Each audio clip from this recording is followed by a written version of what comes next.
Evening. My name is Wesley. I'm a recovering alcoholic. My sobriety date is June 7th of 2014. It took me a while to come to grips with that because I didn't know if it was the 5th, 6th, 7th, or 8th. So I had to kind of find a happy medium in there somewhere. But I settled on the 7th because that was the day that I kind of came to myself, the old moment of clarity thing. I feel like there should be a podium or something that I should be on. I'm only 5'7 3/4". Thank you. Speaking of which, if I had to just leave with one thing that I've learned, a lot of people would probably say that at the very end, it's getting down to right size, and that's probably the take home that I took from every meeting that I had with my sponsor, particularly early on, was just deflating my ego, and how coming to terms with that is probably the most difficult thing for any alcoholic to do, because we are the elephant in the room and we are the problem, and we cannot be the solution simultaneously. So there's that. So I just led with the bottom line. So there you go. So my story, I've only done this 2 other times, and I did get sober in Pensacola.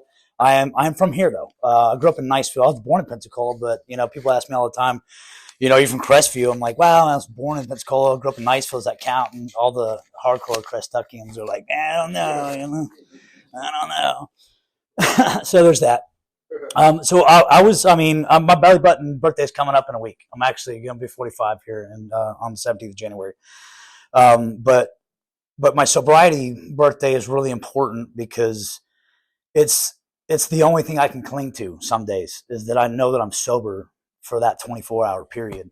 And to even learn to live for a 24-hour stretch at a time was so difficult for the first little while. If I was to go back in time and tell myself, 10 years ago that you're going to be sober for 10 years, I would have told myself to take a hike. I wouldn't have known what to do. I probably would have had some choice words for myself, or form tackled myself or something, because I just wouldn't have believed it.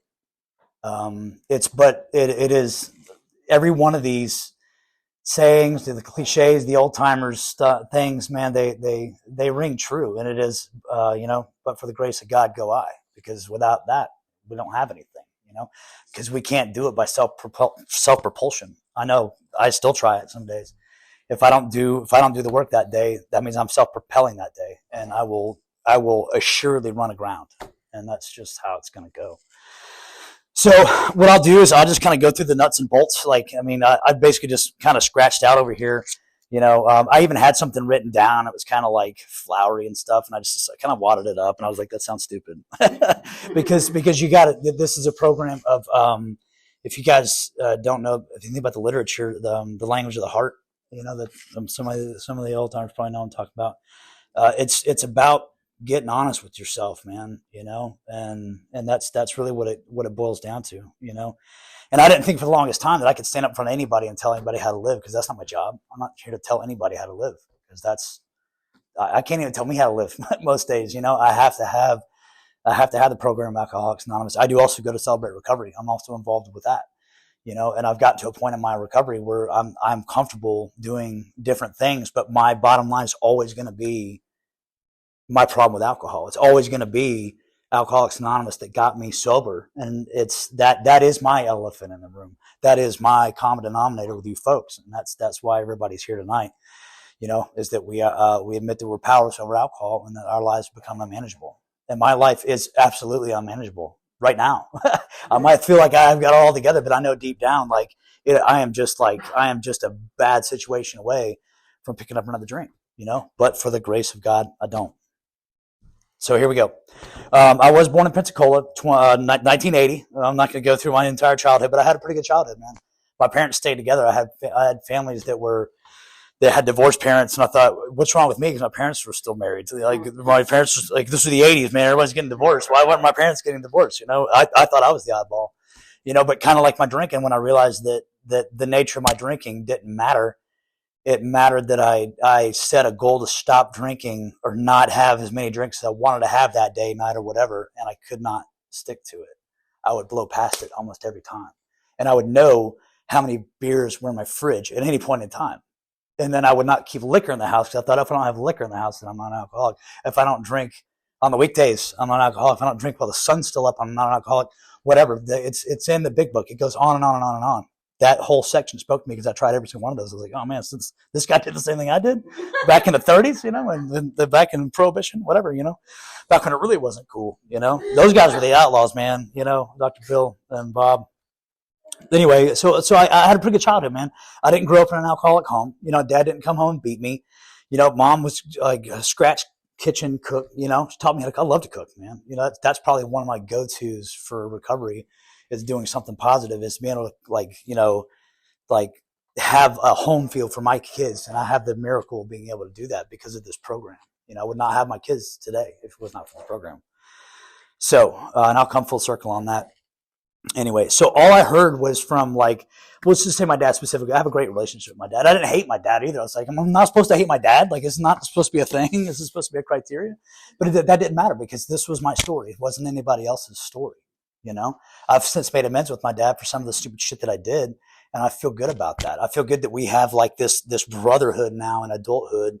That he even told me today, he's proud of me, count on one hand how many times the dude said, I love you, but that's fine. I'm not here to talk about my daddy issues. I'm here to say that I'm able to have healthy relationships now because of the program of Alcoholics Anonymous. That's really what it boils down to.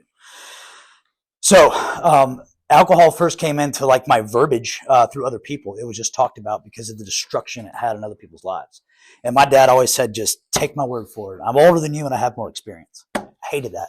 I hated it when he said that, because deep down I was like, well, one day I'm going to be older than you are now, and I'm going to have more experience than you have at that point. That was my goal. If I have any other goal in life, it was to surpass him in experience, and I did plenty of that, so I thought, man, I just need some more stories, and it's but now here I am telling a story, and it's I'm saturated with stories. I got 3 sticky notes, and that's all. That's all I need is 3 sticky notes and stories. That's it. So it was his father, and that's James Senior, whatever. Anyway, my grandfathers had 3 dads, and they were all alcoholics. It was dad, stepdad, and they did him wrong. He was an adult. He became an adult child of alcoholics, before that was even a thing. Because he grew up in the 20s and 30s, back in the day. Still alive too, if you want to get right down to it. He lives over in Pace, Chumuckla. Yeah, this was his first year not having a garden. Granddaddy Lord, God bless him, man. He's still getting after it. 96 years old, but he was a teetotaler. He never touched alcohol a day in his life, and I didn't understand that because I saw other people's families drinking, and then our family didn't drink, and then I kept thinking, well, that's not normal. We're not normal because most of these people are drinking, and then they're having all these bad homes. Why is my home bad? None of that mattered, man. None of that mattered in the retrospect. I've gotten to the point I'm very thankful for. I'm grateful for it. I'm grateful for my childhood. But for me, I was just so inquisitive and curious. I just had to figure it out for myself. I didn't understand that I was born with the mind of an alcoholic. That was a hard thing for me to come to terms with because I didn't have anything to blame it on. I could blame it on a bad this, that, or the other thing. The only thing I could blame it on was me and my choices, and me and the person that I just had to cave into. That's who I had become. I fed that alcoholic nature until it was wild and out of control, So it was just take my word for it, and I couldn't stand it. So my first actual ingestion of alcohol was on a cabrewing trip. As a matter of fact, it was on Blackwater River, right down the road over there. Highway 4, all the things, and it was a Coors Banquet beer, tan can, the whole thing. And I thought it was so gross. It was so gross. I was in the back of the canoe. My buddy up front was wasted. I waited for him to get wasted so he wouldn't be able to see me pour it out and be like, oh, this is great, because it was so gross. I thought it was gross. I had not acquired a taste of beer. I didn't have a home where, we drank champagne, or whatever. It was always, I grew up Methodist in the church down in Niceville, and we didn't drink real wine. We drank grape juice at communion, all that, So I didn't have a lot of experience with it, and then I began to find, okay, maybe I can be resentful about the fact that my parents didn't introduce me to alcohol, and now I can go out and get wild on it and blame them because of my behavior. I had the sick mind of an alcoholic. That didn't make any sense looking back at it, but at the time, it was all I needed was just any kind of justification. There was a poster, I'll never forget, it was in the Niceville Kmart, and it was 365 reasons to drink. And it was 360, every day of the year, it was some stupid reason to drink. And I remember that poster and thinking, I look at that as a kid, and I was like, this is so stupid. Who would subscribe to this, school of thought, Well, a bunch of drunks would, because once you get past that, ability to tell the difference between right and wrong, the delusion just takes a hold, man, and it just turns you every which way but loose. And it did me. It did me bad, So I took this prime young adult just ready to tackle life, and I was just misguided in a lot of ways because I was just such a challenging child. My mom just said I was so strong-willed. She didn't know I was a little baby alcoholic. She had no idea that's who she was raising, but I was rebellious because I was, I'll never forget. Somebody took a picture of us, and we still have it in a frame somewhere, I think at my parents' house. And it was around sometime in those 80s, and it was my dad he had a just stupid golf outfit on. He had a golf club. My mom was wearing her apron, and she had like a little spatula. My brother's wearing a baseball outfit, and then my sister was holding a volleyball on her hip. And then they didn't know what to do with me. So literally the photographer turned my hat backwards, and he's like, "Just look like you're mean." I'm like, I was like 6 years old, man. I didn't know, So I was like, "Oh, here we go," And so it was like, then I didn't realize I had this big, soft, tender heart. And then I was like, and that was when I first identity crisis of my life. I was like, oh, maybe I'm supposed to be this hardcore badass as a kid. I didn't know, So I just took off into my teens, just completely misguided, man. So what do most teenagers do when they're completely misguided? I went to the Marines. I joined the Marine Corps right out of high school. I graduated Niceville High on June 4th, 98, and I showed up to Parris Island on the 8th. I graduated on Thursday. I showed up Monday morning at 1:45 a.m. on those yellow footprints. And it forever changed the course of my life. It took a lot of that hard charging, misguided young man, and it kicked his little ass and put him in gear and put him in the right places. But I also learned a lot of bad habits. I learned how to drink. I learned how to drink hard. And I learned how to drink all night and then get up and go to work and show up and keep doing it all over again. I learned how to be a functional alcoholic when I was with the Marines, and God love those guys, man. I had mostly a good time with them, but there was good, bad, and ugly about my time in there. My only other time, I didn't come from a big military family. My grandpa was he was a vet in War II. He's part of my sober story too. I idolized this guy, man. He did 10 months in a Nazi prison camp, came back home, was hell about it. And he was my hero, man, and me and him were the only two that had been in the service for a long time. So I had a couple of cousins that were 10 years younger that ended up going. But besides that, I did a little high school project where I went to do a Civil War reenactment, and that was my second drink was Southern Comfort because one of the lieutenant guys from that little Civil War reenactment group, which was a history project, albeit was a frat boy from Florida State, and he brought up a Southern Comfort. And so I had my first beer, my first liquor, and that was it. And I could count on one hand how many alcoholic beverages I had before I went into the Marines, But part of what I did when I did that was the mindset of wanting to control the outcome like we do, wanting to not knowing how the outcome's going to go. So we'll try to control every variable. The whole story in the big book about the director and the actor trying to pull off the play, and they just can't get it done, So in my infinite wisdom as a 17-year-old when I signed the papers, because I lied to my mom to do it. I told her this was a permission slip to go to on a field trip, and I hid the thing that said this was for me to go up to Montgomery to sign papers to join the Marines. And I literally didn't come home the next day, and I went and signed, lied to get in, and the deceit was just it was so subtle and it was so little, but it was so deeply ingrained in who I was because I was confused. I just didn't know who I was, and that's a hard thing for any teenager, but it's a really hard thing for a good natured lad that goes to the Marines that is just learning that alcohol is fixing to solve all of his problems, because that's what I thought. And I took the bait, man. I took the bait and I just ran with it as far and hard and fast as I could to try to outrun myself. And I couldn't. There's no way I could do it. The geographical change would never happen. So I joined the reserves, and that was my other out. I was like, well, I'll do it, but I'm going to do it part-time. I'm going to do this, but I'm not going to go in all in. I'm not going to do this. I'm not going to go all in. Recovery is the only thing I've ever been all in on. Alcoholics Anonymous is the only thing in my life besides my kids, which my relationship with them is a byproduct of my recovery, that I've been all in on.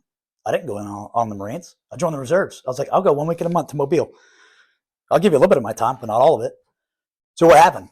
I get over there, and what do they call you when you're in the Marines? They call you by your last name. They called me Lord. My last name was Lord, Lord. Nobody knew my first name. Well, up to that point, I'd only worked for my buddy's mom, who was a caterer, and with my mom in the kitchen with my love of food service and things. So I got a job at Giuseppe's Wharf in Niceville. The Wharf 850 is what it's called right now. I went back there a while back. I didn't recognize the place. It was completely different. So I started working there. Well, what happens in the kitchen? A lot of people were smoking pot. A lot of people were doing drugs. The restaurant industry is full of it, man. Especially in Pensacola, it's a tough town to get sober in when there's nothing but bars and restaurants in that town. I promise you. But there's a lot of good sobriety too, because the sicker you are, the better you get. At least that's what I learned. So at the restaurant, nobody knew my last name. They just called me Wes, W-E-S, Wes. And when I went to Mobile, they just called me Lord, and nobody knew my first name. But back home, nobody knew my last name. And I still had no idea who I was. I was just floundering around, just looking for every opportunity to show out when and where I could to try to get my bearings in life. And I just didn't know how to do it. So my first run-in with the law was 2020. I say 2020, Jesus, it's 20 years ago. The year 2000, I was in Blue Water Bay, and then we were at a house party. And when everybody else wanted to wind down about 10 or 11 o'clock and go to bed and the party was over, my lack of understanding of alcohol and how it affected my body is I was just craving more. I had the phenomenon of craving. That was the first time I had really ever experienced it. And I didn't know what it was. All I knew is that at some point I came to at my place, which was back in Niceville, and I was missing a flip-flop. I looked down, and I was like, I only got one flip-flop on. So I talked to somebody that was stoned and to drive me back out to Blue Water Bay to where I thought this house party was, looking for another flip-flop. How insane is that? I go knocking on doors at 2 o'clock in the morning looking for my flip-flop because all these apartments and condos look the same at this little marina thing that I was at. No idea what I was doing. So the lady scared to death calls cops. What do I do? I get cuffs put on me for the first time. I was 20 years old. I was underage too, And I had a pocket knife like most of us Southern gentlemen do. And they rung me up for, having a weapon, and I had to have contact with the victim. And then, of course, this set this mentality that me against the law. And I was like, okay, now my identity maybe is solidified in this outlaw thing. Maybe I can just be this outlaw. Maybe that's who I'm supposed to be. So I started living that to the fullest. Well, dude, I'm 5'7" and 3/4. I'm never the biggest dog in the fight. I'm not, man. I've never been the biggest, baddest anything.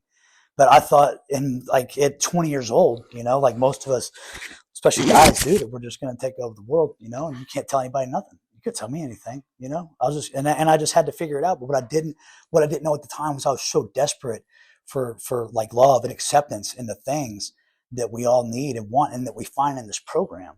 But it just took me as long as it took me to get here, So that was really just the beginning of it.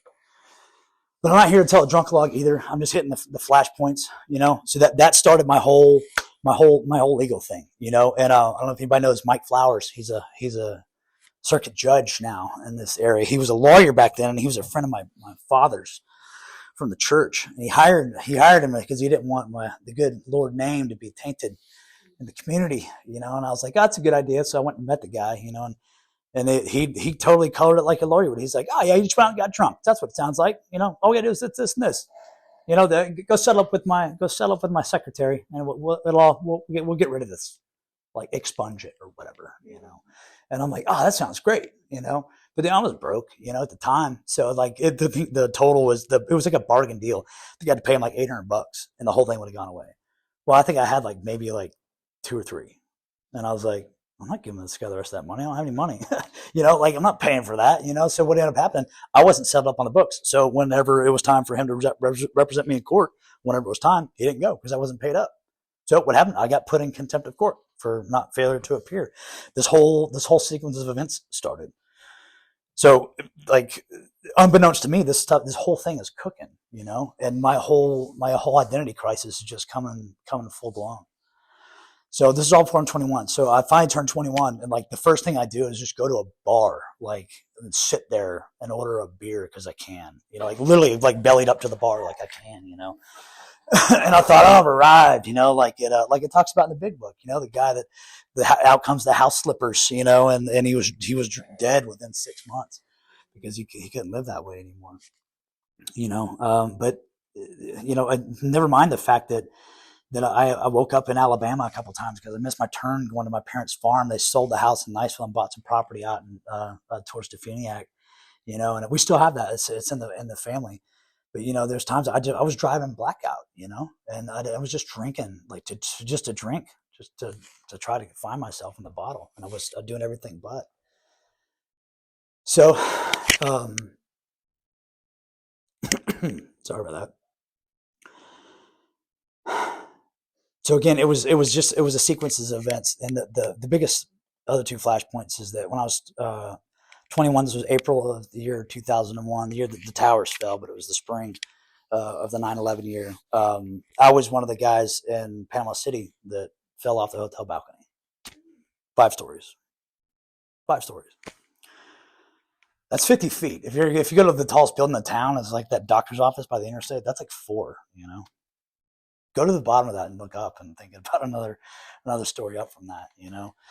And I could get into the events of that whole night, but the thing about it was I was in a blackout. I woke up in Bay Medical Center in Panama City, like a couple of days later, in a medically induced coma in the ICU, and had all kind of drugs in my system. I have no recollection of doing drugs. Drugs are not my thing.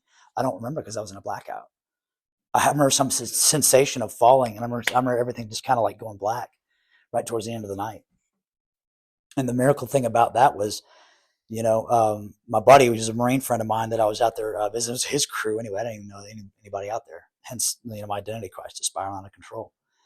And he came to visit me in the hospital a couple days later, and he's like, "Hey, you remember that chick that we looked down from the balcony in the afternoon before we went and got drunk? You remember that chick at the pool, such and such?" He described it. I was like, "No, not really."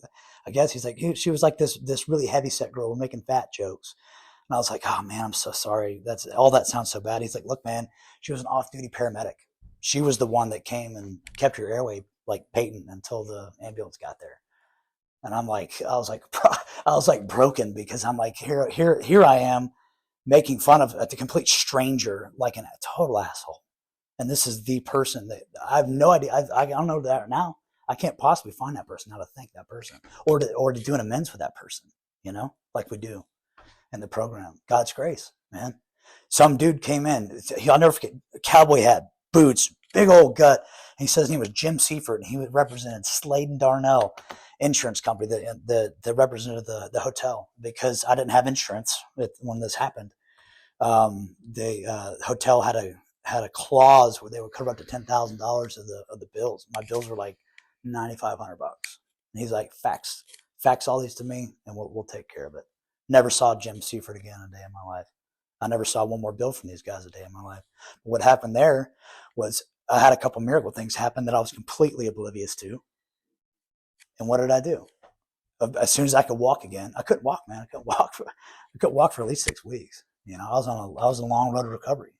But it was along about 9/11 when I could start walking again, and I went straight over to Pensacola, and I got me another restaurant job, and I started doing the deal all over again, because I'm doing the things. The old way of thinking was so ingrained in me, I didn't know what else to do but just keep doing the same thing and expecting the different result. And nothing was different. If anything, it gets worse, never better, right? Worse, never better. So I'm back on my feet, and at some point, when I had that failure to appear thing happen from, then lawyer Mike Flowers not showing up for me because I didn't pay him up. I got just a speeding ticket, and they ended up picking me up, taking me to jail for something. And I'll never forget being in that jail, and I was in the county jail here, like just waiting to get bailed out by whoever would pay for me and my stupid shit, and whoever I was in this cell block with asked me, "What are you in for?" And I gave him kind of the rundown. I told him a little bit about that story in Panama City. And he's like, "Wait a minute, let me get this straight." He repeated the story the best he understood it. Pause, pause, pause, dramatic silence. He's like, "And you still drink?"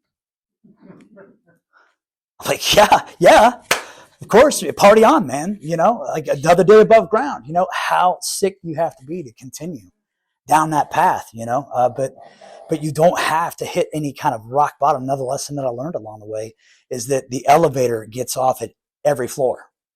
There's not just one button for the basement, man. You can just check out and don't have to go to that bottom. I looked at it as like a climbing a tree and hitting every branch down the way. What, grab a branch and start climbing back up, so you can get a better view and see things for what they really are, So I got a DUI after that.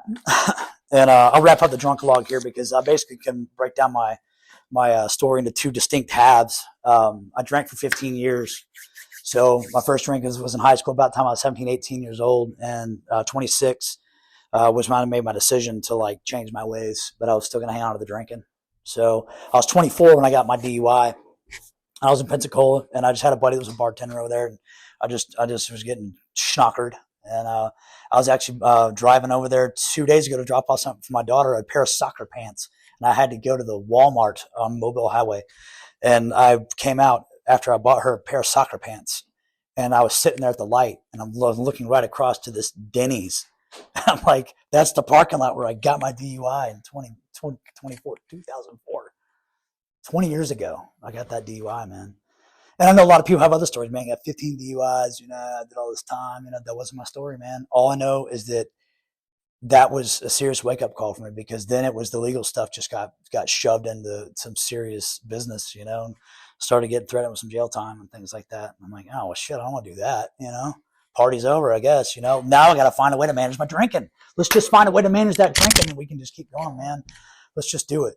So part of me not doing things all in and always being like the exception to the rule, like I thought I was, which was what led me to my drink, was that I was still in the Marines, man. I got in trouble on my off time, but that was a badge of honor for the Marines. I thought I was earning my stripes, but what I was really doing, I was becoming untrustworthy with my guys. Nobody wanted to be around me because I was what they called a libo hazard.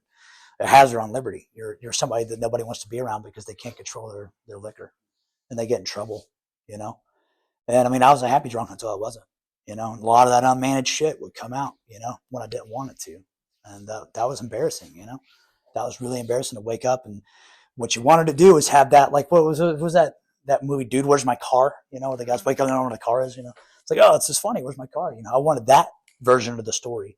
But the Dude, Where's My Car version of the story was played out, man, and it was becoming some serious shit. So the atypical version of my drinking and recovery, in life in general, played out that I was on probation when I was in Iraq, fighting the second phase of the Iraq War, holding down ground in the Al Anbar province off the Euphrates River with me and my guys, and I had to go to these Haji tents to Western Union to send money orders back to Escambia County to atone for the sins of my DUI. I didn't learn a whole lot with that. I was like, oh, I'm still the exception to the rule. Look at this. I'm over here, nanny boo boo. Like, come and get me. Sick. It's a sick psychological process, man. And I still hadn't learned that lesson. I had not learned that lesson until I got to it was about a 45-day stretch where I was in charge of a retransmission site. I was a communicator, so I did communications. And we had an area of operation. I don't know if you guys remember anything about that war, but we went into Fallujah a second time, and we did house-to-house fighting, and it was some of the roughest fighting since the Vietnam War. And I was right there kind of in the thick of it. And our guys went down to the fight, and I had to man this retransmission site, so the South and North could talk to each other. So our 12-hour shifts went to 24s. Our 50-mile radius went to 100-mile radius. Everything doubled. It was just war, man. It was just war. And during that 45-day stretch, I was in charge of making sure that this little device went in this little machine, and I turned this thing every week at whatever time, and I made it happen. And that was really my first taste of responsibility, ever, in adulthood. And I was like, I have a job. I have one job, to turn this knob, on Saturday at 4:45 in the afternoon or whatever. And they sent a platoon of guys to rally around me and my job to make sure that it went well. And every time they came out, they were supposed to bring a guy to relieve me. And I was like, hey, where's the comm guy? They're like, you're it, dude. It's just like it was Vietnam all over again, but it was me. This was my Vietnam. I was in the sandbox, as they call it. So what happened is I came to God in the desert, literally, and I had several run-ins with death over there, and I lost several really good buddies over there, and I can't get them back, and they're gone. So I decided I was going to get serious about life, and I came back. I had some damage. It was the kind of wounds you can't see sort of damage. Got a bad shoulder and some other stuff, but I came back, and I was ready to do something with my life, Well, I ended up, deciding I'm going to go back to school. Let me do this, Maybe that's my silver bullet, because I'd already completely wasted all my scholarships at that point.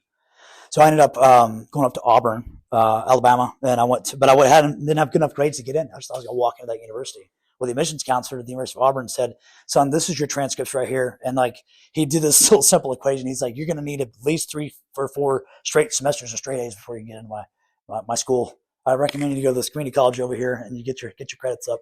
And then we'll come see me in about a year and we'll talk. And I was like, this kid's got to be wrong. You're doing the math wrong. You know, you got to just let me in. I made a decision to turn my life around. Why can't you understand that? You know, like, you can't see where I'm at, you know, but it's what we do. We want to take people on this ride with us, man. And I could only take anybody on my delusional ride of drinking for so long before people are like, all right, I'm good, man. I don't want to be a part of that, you know? And I couldn't opt out of that because I was me. I was on that ride and I had created a 10-year trail of damage for myself that I didn't even understand that I'm still today paying for the sins of those times, you know? And that's kind of a hard pill to swallow. But another lesson I learned along the way was to not turn your back on the things that led you to recovery, to not turn your back on those things because they can be used one day to help somebody. All that stuff that you're ashamed of. The same thing my sponsor used to say, the sicker they are, the weller they get, you know? So I thought I was going to take off and like become like a doctor, a lawyer, like just like the old, the old Willie Nelson song, doctors and lawyers and such. But I didn't understand. I had some pretty deep seated PTSD that had set in, and I didn't know what to do with it, you know. And it's not talked about a lot. At least it wasn't, you know, until our generation came along. We're like, oh, let's talk about our feelings, man. Let's go, let's do it, you know. But I was just still coming to grips with who I was. But there's a reason why, especially for males, like car insurance is through your 25th year of life. Well, I was 25 when I got back from Iraq because like your brain begins to like solidify itself and where it's at in your body and in your decision making process and really, you know, who you are. If you look at any of these models for, you know, personality development or whatever, you know, or your stages of life, you know, you should have this like identity thing pretty wrapped up by the time you're 25, you know, ideally. But, you know, I think mine lingered on for a little while. Well, I ended up knocking up my girlfriend. That's what I did with my college thing. So that derailed. And I started working. And I didn't understand the depth of her issues. I'm not here to talk about her stuff, man. I'm here to talk about anybody else's stuff but mine, you know. But she was pretty bad off. And the pill mill epidemic was real bad in Florida in those days, early 2000s. And you know, our marriage just like went, it just took off like a bat out of hell, man. You know, and she was using pretty hard, and I was just like doing my binge drinking thing, and that's what I ended up becoming. That was the demarcation line for my drinking was that desert experience in the sandbox.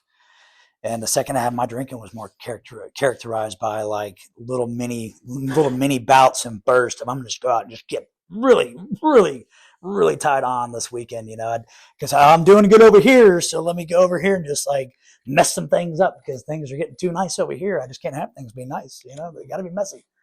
You know, and I thought about it too. Like even when I was doing the school stuff, like we'd procrastinate until the last minute, and I'm like, oh, I'm going to cram and write this, you know, 1,500 word paper tonight and drink a cup of coffee at 4:45 in the morning, and they keep going. You know, it's just stupid. You know, it's a sick psychological process, and it's just something that you can't undo that twisted web until you find yourself in the absolute vulnerable position that you can't do it the way you've been doing it anymore. And you need help. And I thought I was to that point, but I still wanted to hang on to that drinking, man, because at some point it had done me some good. It done me a whole hell of a lot of bad, but it had still done me some good. And I was trying to outweigh that good with that bad, no matter what. But my sponsor had told me too that you can't glamorize what alcohol did for you. You got to remember what it did to you. You cannot romanticize this shit. Anytime I see a commercial, even today, you know, you don't see commercials for cigarettes anymore because they got a hold of that, you know. But think about it, man. Alcohol is that there's from the Constitution, there's like an amendment. There's 2 amendments about alcohol. There's the repealing of the alcohol and there's the unrepealing of the alcohol for prohibition. It's crazy, man. This stuff it's very, very powerful and very potent, very controversial if you want to get right down to it, you know, because the seeds of all that is what this program like grew up from. If you look at the history of AA. So what did I do? I became a dad, and I became a stepdad, and I became a husband, and I got involved in church, and my aunt got sober along then. You know, God bless her. I know she's a recovering an alcoholic. God bless her. She's down the road from me a little ways. She was the first one I talked to. June 7th of 2014, when I finally stopped drinking, she was the first person I went to just crushed, man. I went to her, on her porch, and I just broke down, and she gave me a meeting guide, and a busted old meeting guide. It was all folded, and it was tattered where the folds were, that she just had tucked away in some big book that she had. And I went to my first meeting, 2014. But that wasn't before. I ended up crashing that marriage into the ground. Both of us were just, it wasn't if but when, and I was just trying to keep the kids from getting too much damage and trying to ignore my stuff and push it down and go binge, push it down, go binge, push it, go binge. And that was that pattern I stayed in for a long time. My son's mom, my ex-wife, ended up taking off. Her family's all in California and left me with a kid. So I ended up being a single dad, and I'm not planning on that either. So all those grand plans I had when I went to Auburn University, I was going to become like a veterinarian and all this stuff. Yeah, none of that happened, man. I was working like construction. I was doing day jobs. I was like selling insurance. I got my EMT license along the way, and I've been in the medical field ever since. Still in the medical field. God bless it. God's really smiled on me to be able to keep me with the ability to earn for my family. And that's one thing I'm especially thankful for with recovery. So I had to raise this kid by myself, and I didn't understand that the brooding resentment I had for his mom was just like, it was just absolutely seething, all of that second half of my alcoholic story, just bubbling. And I couldn't go binge it out enough without having consequences enough to manage that, and it kept getting further and further out of control. So what ends up happening is ironically, it was the day that she got remarried. And we had just gotten, the divorce had just gone through. This was in 2012. I was 32 years old at the time. And I made a decision right after that the gloves were off. And after that divorce was final, I just started drinking like a maniac. It was 2013. I was 33 years old, and that was my last year drinking. And I did a lot of stuff I was ashamed of. I womanized a lot. I used a lot of my God-given like attributes and things, charismatic stuff, whatever I could say that God blessed me with, to just take advantage, not just of women, but just of people. I was so ashamed of myself and where I was at. I was just sad and depressed. My PTSD was just out of control. I was just having a hard time with a lot of things, man. And I had not come to grips with anything. What had happened was I basically had like derailed, like in my attempt to manage my own drinking, my attempt to be my own sponsor, my attempt to play God in my own life, had just run my own ship aground all over again. So this was December 28th of 2013, and I had a whole year drinking of that 2013 year, and I had started No Shave November in like July. I had this giant, massive beard. It was so bad. You look like a homeless guy. And like my best friend at the time, she was like, man, you look like a schizophrenic, man. You look like a wild schizophrenic man. And I did. I look at, because I had this bald spot that had cooked back here. But if you knew back in high school, I had this giant lion's mane of like massive hair. But that didn't happen when I grew back out. And it was all kind of weird, different colors. It was like dark. It looked like a Hispanic man. Like, it was crazy, man. The whole thing. So I had gotten to the absolute epitome of shame in my own skin, and I just couldn't do it anymore. And so that night, whenever it was this was December 28th of 2013. We went out. It was a UFC fight. I'm still wearing scrubs from work, and this was in Pensacola. And I was drinking Fireball whiskey. Why, I don't know, because I could never handle liquor anyway. Like I could drink like a gentleman. I never could drink like a gentleman. I don't know why. I never tried. So I was going to try to impress people I didn't even know for the period of about 30 minutes, and then never see them again, and then hope that was going to somehow. Think about how that problem solving was. I was somehow going to solve my emotional difficulties on the inside of my body. Absolutely asinine concept, right? So my buddies are really big dudes too. So I was with like 2 or 3 guys who were just giant, and I was like, man, the Napoleon came out of me that night, ready to go. Let's go. So I was just fired up. And then I didn't even know that my ex had gotten remarried that night. Then I was like, that's what I'm talking about, And then I was just looking to tie one on, But I didn't understand that, I just had like 5 years of a damaging like life event that had just wrecked my insides, and I had unchecked baggage, bottom line. So one by one, all my big friends peeled off, and I kind of came to in a little bit of a drunken stupor at a bar that I ended up getting banned from later, dancing with some girl in a very inappropriate manner. And this dude comes up next to me and taps me on the shoulder. And he's like, "Hey, man, you can do whatever you want out here, but she's going home with me." And I'm like, "Oh, that works out great. Let's do it, man." So then I did some really inappropriate stuff. Next thing I know, like a bar fight just completely ensued. It wasn't until later that I picked up the actual police report and read it. And I'm like, I'm the perpetrator. I got kicked out of this bar. I was like ripping my shirt off like I was a hockey player in the middle of December. Like, imagine going out right now and taking your shirt off and wrestling somebody. That's just so stupid. That was the second to last straw that snapped for me, man. And I just couldn't hardly do it anymore. So I ended up waking up in jail. And it was so weird. I'd been to jail before where there was like, I'd never done a long stretch of time. I never went to prison. It was all misdemeanors, all bullshit. But that night, there was nobody else in the entire Escambia County that went to the drunk tank but me. December 28th, 2013. I got the toilet paper roll all to myself for that pillow, man. And I was laying there and I was just like, just dizzy from being drunk.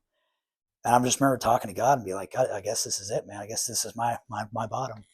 This is I hit rock bottom, So they court ordered me to go to substance abuse counseling. And I'd been before and I didn't really take a lot up to heart. Been to Mothers Against Drunk Driving meetings, didn't really take it to heart. Thought it was all everybody else's problem, but that's when I really started to take notice that, what, there's something here, man.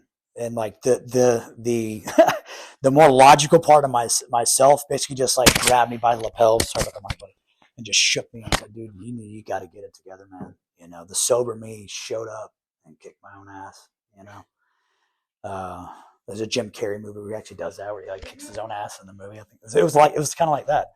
Not that he ripped anything off of me, but there you have it. I had gotten accepted to nursing school at the time too, because I was an EMT, and that was the 28th of December, and I was due to start nursing school on the 4th of January, which is only a couple days later. And I'd done what I needed to do to get accepted, and I was like, I knew that if I didn't get a hold of my drinking, I wasn't going to be able to continue down that path, and that my kids were that important to me to be able to help manage.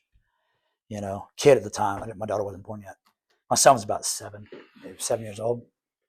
So I think I had 2 times that spring drinking. I went out to the VA on out Joint Ambulatory Care Center out in Pensacola on Highway 98, and I went out there and I talked to those guys, and it was a mixed format meeting. It was all 12 steps. I looked at those 2 signs right there. I didn't listen to anything anybody else said. I just looked at those words, the 12 steps and the 12 traditions. I just burned them into my mind. And I sought myself at that moment for where I fit into this little matrix, to this plan, without looking at the fellowship, without looking at you or any of those guys that were there at the time. Because I couldn't be honest with myself. I damn sure couldn't be honest with anybody else, not there, not at the time. So at some point in the purest form, when you have to concede to your innermost self that you're an alcoholic, I conceded to my innermost self that I was not an alcoholic still. Think about that. I'm at almost my 15th year with the booze. Part-time booze drinker, by the way, weekend warrior. Because I hadn't been the guy with the brown paper bag on the side of the road. I hadn't been this guy over here that's lost everything. I still had some stuff that I had to hang on to. Well, maybe the sicker you are, the well you do get, Maybe I was on some mission to lose it all, because deep down I thought that's what I needed to have happen. Just like that kid growing up thought, why weren't my parents divorced? I needed to have some divorced parents and a messed up family to have a reason to be able to do this. I ran out of reasons, man. That poster that had 365 different reasons to drink, I became each one of those stupid reasons. I had become the cliche, a 365-day cliche of alcoholism, because I was drinking like a cliche, and it was so bad. So at some point, I asked for my certificate of like graduation, because I had to attend like 10 of these or something like that. And I got to my 10th one, and I asked the guy, "Hey, will you print me out a graduation certificate for this program?" And he did. He printed me out of it, 8.5 by 11. The thing was all like sideways and stuff. And he's like, "Here you go. Good luck out there." He didn't know that I was going to be right back, within about 6 weeks. So So my last actual drink was that June. I went out with some buddies, my two best friends. Well, my best friend and his brother. Each of us had girls. It was the perfect situation, I wasn't driving. My buddy's brother and his wife were up front, and then him and his wife were there, or girlfriend at the time. And then me and my girlfriend at the time were in the back seat, and I was by the cooler. So I was like, I'm going to play DJ. We're going to Orange Beach to a concert. And my buddy like makes moonshine as a like form of art. He's not an alcoholic. I think he probably might be, but that's not my stuff. He loves the art of making strawberry wine and making flavored moonshine. I'm the guy who can't drink like a gentleman. I can't sip liquor. I just have to shoot it and drink beer, man. That was all I could do. So I became this craft beer guy, that would just do shots when I was out with my friends. Well, what happened when I had any of the criteria of being able to drink, then I was like, what, fuck it. Then I would just do whatever I needed to do to bandage up that little alcoholic like mindset for whatever time that was. So I started drinking this moonshine like it's water, it's out of control, absolutely out of control. Went into another blackout. Didn't lose anything that night except for my girlfriend. She walked out. We were never together again after that night because she saw a very scary version of me she didn't like. Can't say I blame her. I had my cell phone. I had my wallet. Didn't have the girlfriend. I had my Jeep.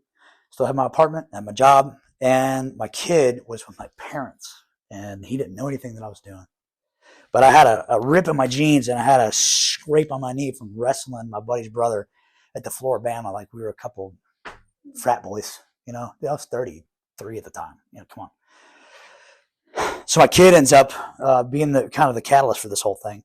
And he's like, hey, Dad, how'd you get that scrape on your knee, Daddy? And I looked down at it, and this was the next day when I had a pair of basketball shorts on. I had washed it. And I'm looking at it. I'm looking at my kid looking at me, and he's looking at me like with these honest eyes, like, are you okay? And I'm like, this was the first time, like in my life, I'd never been able, I couldn't keep the two versions of my life apart anymore. And it was a cataclysm. And I was like, I'm not lying to my kid. Whatever I do, I'm not going to lie to my kid. I still don't. I won't lie to my kids ever about anything. I might withhold adult like content, or things from them that's they're not ready for yet, until they're ready to have that conversation. But I said, Daddy did something stupid, and I think it's time, So that was June 5th. June 6th was the worst hangover of my life. And June 7th, I go back out to the Joint Ambulatory Care Center in Pensacola. And it was a Saturday. No, it was a Saturday. Skeleton crew was there. There was just one lady in the kilo section. If anybody's ever been to the VA, like outpatient clinic, the kilo section is where all the people go with mental health problems. That's where I had gotten most of my care there since I came back from overseas. And this kind of like the lady or whoever that medic was that kept my airway clear in Panama City, kind of like old Jim Seifert with that big old beer gut and that cowboy hat that took all of my bills away from me. Kind of like any other person in my life that had come in, been a little angel in my recovery that I did not take notice of. That kid in this jailhouse over here that had that dramatic silence and told me that I was a moron for keeping on drinking. Now, I wasn't even halfway through my drinking career at that time, This lady was an absolute angel. All she did was make appointments, and she was the only person that was there that day. I sat there and just wept on her counter. I was a broken man. I was a broken man because I didn't know what to do, man. My life had completely just fallen apart, and I didn't know what to do about it. And that's when I came to terms with it, man. That same aunt that I told you about, that next day was Sunday, and it was sometime in the morning, afternoon. I can't really remember. We sat there for a long time on that. It's my great-grandparents' house. It's a nice house down in East Hill, Pensacola, if you're through that way. But we sat there, and she just explained. She told me her story, just like I did you guys tonight. And, I had heard some of her story before. I'd seen it from a kid's perspective, and she was the one wild card in our family where I was like, whatever she's doing, I don't know if I want some of that, but I know I got some of that blood in me. And if she was here tonight, she'd tell you the exact same thing, Matter of fact, I invited her and her husband, who were both in the program at Pensacola, and he told me, this is a program of honesty, so I'm just going to be honest with you. I'm going to be watching the Philadelphia Eagles game tonight because he's a huge Philly fan. But anyway, I digress from that. And I know a lot of people will say that they share what they're closer to, the solution to the problem. And I usually don't do like a drunk-a-log And this is the first time I've done it, because the other 2 times I shared, the first time I was nervous as shit. I didn't know what I was doing. I was about 2 years in. I was also very active in recovery. In my 5th year mark is when I shared a second time. And I thought I was there to kind of just, give little nuggets of wisdom to people and stuff. And it was like, I didn't know at the time, but I was trying to be a big shot in the program, and that's not what this program is about. It is attraction, not promotion. People look at you and they see the fruits of what your life is and what it is not. And that's what's attractive to them, because that's what it was for me.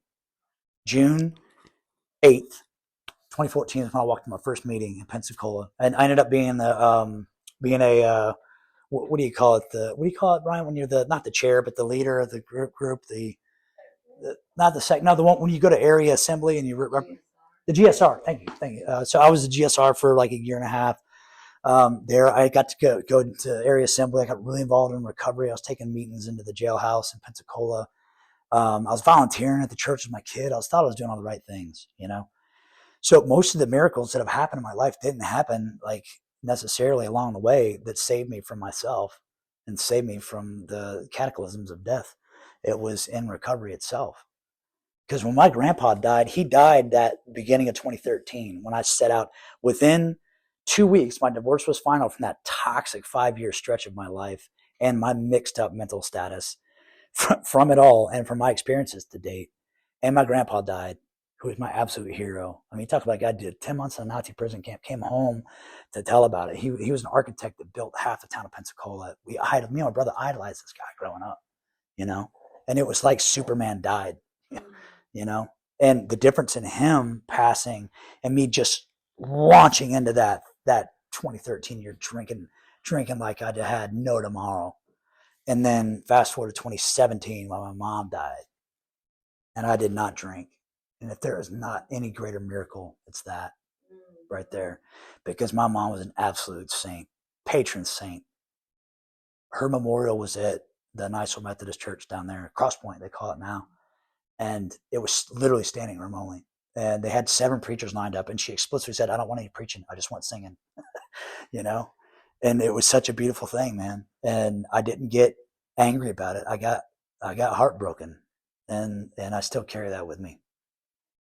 But I've since turned it into something beautiful. I actually am getting vetted right now to do a different job where I'm actually going to be able to work for the same organization that took care of Mom at the end. And I wouldn't be able to have any of this stuff if it wasn't for Alcoholics Anonymous. I just wouldn't. The last thing I'll share is the brief story of when I went down to the Florida Board of Nursing. I graduated nursing school, and I had to go down because I made a decision to turn my will and my life over to the care of God as I understood Him. And I started taking steps. I absolutely went all in on this program. And I did it during nursing school. I did it when I was a single dad. And I did it during some of the hardest times of my life, man. And I always say, man, if I can do it, anybody can do it. Because that is the God's honest truth. Well, the God's honest truth is that on paper, my past did not look all that great. So I had to go before the Florida Board of Nursing and give my case. In December of 2015, that was a year and a half into sobriety at that point in time, I had to go into this thing. It was in Orlando, and it was this giant hotel. And it was like, imagine these tables in a U shape. And it looked like one of those congressional hearings with green tables and a microphone and a pitcher of water, and that was it. It was like me. It was like, imagine being nobody at the door to hear. It was just me. Well, never mind the fact that 800 people filled this auditorium, 3 different nursing schools uniforms showed up to witness the proceedings. And all they did was basically just read off your rap sheet, and everybody in the audience was hemming and hawing. Oh, whoa, yo, that's so bad, And I'm like, oh, and I was like 3rd or 4th, to go. And I actually I found it not too long ago. It was a piece of paper on the end of the thing. And like this, I kind of over there, I started just scratching down some of the good things that I had going on in life, and when it was my time to go up there, I was so nervous, man, because the shame came back like a thunderstorm. I had not gotten to that point in my recovery where I was like, oh, don't turn your back on all the shameful stuff. You can use it one day to help somebody. I was still ashamed of that shit, man. It was still there. It was very prevalent in my life. So what happened was they read my stuff off, and I'm sitting there, I closed my eyes, and everybody started hemming and hawing on me. And I kind of turned and just looked like, are we done? Are we done? And then all of a sudden everybody just shut up because I wasn't saying anything. And I looked at there was one lady who was like the chair of the whole thing. And I was like, I need her approval. That's who I needed, that lady right there. So, I'm like, and I'm not a salesperson, man. I'm just not. And because the honesty thing had to be there, and people can see right through that shit. So I was like, look, everything you just read off, like I knew about amends. I'd already done my top 10 list, the hit list of amends. I was like, I'm here to make amends for my sins. Everything you just read, I am completely guilty of. And if you want to talk about it, I had a little folder, a little file. I was like, everything here, it's all of the conditions were met, cases were closed. And if y'all want to discuss that, we can. I have all the information here if you want to talk about my drunk story, like I just gave you guys here. But the miracle was, I was like, if y'all want to hear what I got going on now, I'm actively working as doing recovery work as a GSR. I mean, I just got back from area assembly actually that November, like a few days before that. I was like on a high from AA service, at the time. It was beautiful. And, and I was involved with the prison ministry at the time with AA and giving out books. I was just doing everything I could possibly do to get my hands on recovery, especially early on. I think it's so vital. If anybody's early on in the program, just dive in, man, and just get your hands absolutely dirty with the work of this program. And I said, and I'm volunteering with my kid at the church. And I was like, if it's any consolation, I'm a single dad, right? At the time, my kid's on the AB honor roll. And like that same group of 800 people is back there, him and Han, like all just like went up and like applause. I was like, it was so emotional, man, because it was like the movie Gladiator when he won the crowd, It was like, are you not entertained? It was like that. So I just remember the lady. I'm like, she's like, so she's like, so I don't know, what do y'all want to do? And like, there was a fellow in the end. He's like, well, I just make a motion, we approve. And like, I second like 12 people, and all their hands went up. And I was like, my heart just sunk. I was like, they believe in me, man. Like, that's all I need, approval. This is it. I finally got some approval. And so the lady finally, she like took the gavel. I'm like fixing to grab this ladle. She wrapped the gavel, and she's like, so you're free to go. I'm like, so that's it. She's like, that's it. I'm like, so that's it. She's like, that's it. I'm like, so that's it? She's like, that's it. But they had this other table for impaired nurses where if you had caught it in diversion or drinking on the job, you had to go to like, do I need to go over there? She's like, no, just go and sin no more, basically, like the parable in the Bible, There's nobody here to condemn you anymore. There's no more stones being thrown at me, The only thing I'm guilty of now, walking away from that experience, is to toe the line again and to completely delude myself to forget everything that I just told you guys. Because it happened because I was there, except for the parts I don't remember. But for the grace of God, go I. Thanks, Wesley. Yep. Much love to you.